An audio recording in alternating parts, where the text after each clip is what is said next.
If you believe that the Jews control a space laser that starts fires in Northern California, and that there's some unnamed high-ranking government official who's got a heretofore unknown security classification called Q, and all the nutty things that flow with that, you should be taken off the prestigious House Education and Labor Committee and confined to the dark recesses of the furthest building away from the House floor, and then let the voters decide in the next election. She is a problem for our party. What's going on, everybody? So that was Karl Rove, of all people, talking about how Marjorie Taylor Green is just simply bad for the Republican brand. Unfortunately, the Republican politicians don't seem to agree with him, because at a vote tonight to see if they would keep Liz Cheney in power, she apparently got a standing ovation from half the room. And they could have voted in their own chamber to keep her off the committees, but they apparently sided with her and they're not going to kick her off themselves. So tomorrow the entire House will have a vote that they will most likely lose. And they could have gone in a secret vote tonight to do it, but tomorrow they will have to go on record defending a QAnon supporter and all the other stuff that she's done. And now one of the tactics they're using to try and push back on this is saying that it's a slippery slope. In fact, Jim Jordan made that argument on Fox News. Let's take a look at the clip. No one's condoning the remarks that she made. I've not heard any Republican say that those were appropriate. So that's not the issue. The issue is, once this starts, tell me where it ends, Sandra. Where does it? Who's next? I mean, look, think of the cancel culture, Sandra. I said this on January 13th on the House floor during debate. I told the Democrats, if you guys keep going down this road, keep attacking people, their First Amendment free speech rights, where does it end? It won't stop with Republicans. It'll go to all of us. And 13 days later, what happened in California? Dianne Feinstein's elementary school's name was taken off. So this will never end. And if we don't stop it now, every single American's at risk. And that's what concerns me. Yes, can't you just see all the concern dripping over Jim Jordan's face, making this ridiculous argument that this is some kind of slippery slope? There is no slippery slope here. It's just that we should have standards for people in our government. And if you call a school shooting a false flag, not to mention several school shootings, and then chase down the survivors and harass them on the street, I don't think you should be on the education committee. That's not a slippery slope. That's having standards. And I think that's a very easy line to draw. Call me crazy. But that's just Jim Jordan at his finest. House Minority Leader Kevin McCarthy tried to make a similar type argument, although he added on that we shouldn't punish people for past actions before they were in Congress. And then he tried to act like he didn't know what QAnon was, even though months ago he acknowledged it and said there was no place for it in the party. I think it would be helpful if you could hear exactly what she told all of us, denouncing QAnon. I don't know if I say it right. I don't even know what it is.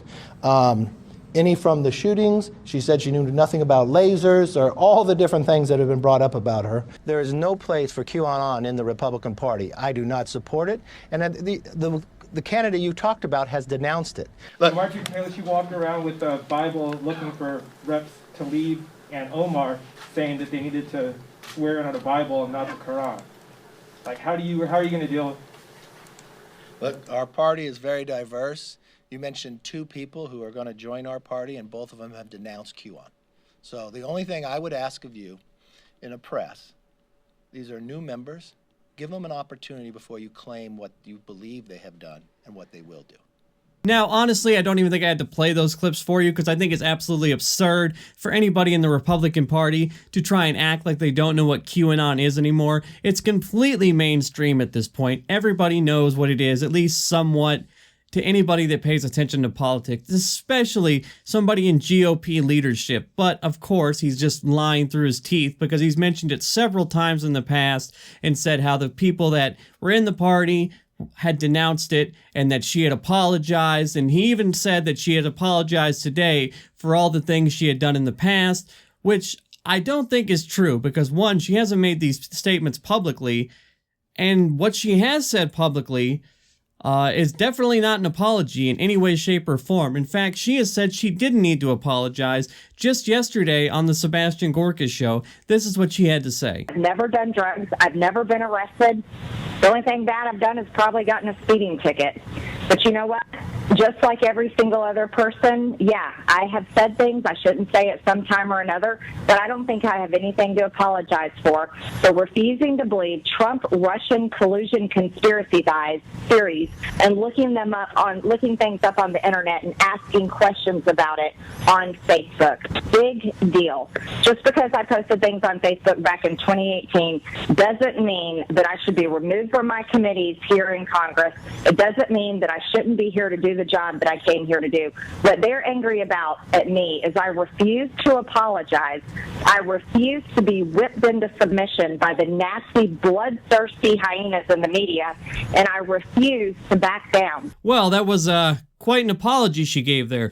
So apparently, according to McCarthy, she went behind closed doors and said that she was sorry for everything she said, and then on that same day she goes on a radio broadcast and says she's not apologizing for anything. So, I don't know, seems a little suspect for me. Honestly, this is just McCarthy trying to appease the conspiracy side of his party because he knows at this point it's the only thing that's keeping them going. According to new Republican Rep Adam Kinzinger, McCarthy actually spent more time defending Marjorie Taylor Green tonight than he did Liz Cheney. But hey, I guess that's just par for the course for the Republican Party at this point. But one thing they're going to try to do, and we cannot let them do, we have to push back at every single time they bring it up, is they're going to try to equate Marjorie Taylor Green with the squad. And no, that is not the same. I don't want to hear this far left, far right are all the same bullshit argument. Because if you want to call AOC and Ilhan far left, which they're not, but if they're far left, they want to give people housing. They want to give people health care. They want to give people $15 an hour minimum wage. This Marjorie Taylor Green far right shit wants to talk about anti-Semitic conspiracies and push school shootings are fake and all kinds of just batshit theories. And no, it's not the same. I haven't heard Marjorie Taylor Green bring up one single policy. All it's been is Jewish space lasers and bullshit conspiracies. So no, we cannot let them try to say, oh, they're all the same. The far left, the far right, it's all the same. No, it's not. Anyway, that's been my take on this. Thank you guys so much for watching. If you liked the video, think about subscribing, turn on the bell for notifications. And if you help me out with the algorithm, if you could leave a like and a comment, I'd really appreciate it. Also, follow me on Twitch if you like my live streams. Thanks so much for watching, guys, and peace. Hey, y'all, thanks so much for watching another video. Remember, if you want to support me, the link to my Patreon is in the description. Also, you could subscribe to me on Twitch. If you have an Amazon Prime membership, you get one free Twitch subscription, so you can do that. All the links to everything are down in the description. You can follow me on TikTok for daily content. And yeah, thanks so much for watching. Also, remember to join the Discord and don't get red pilled.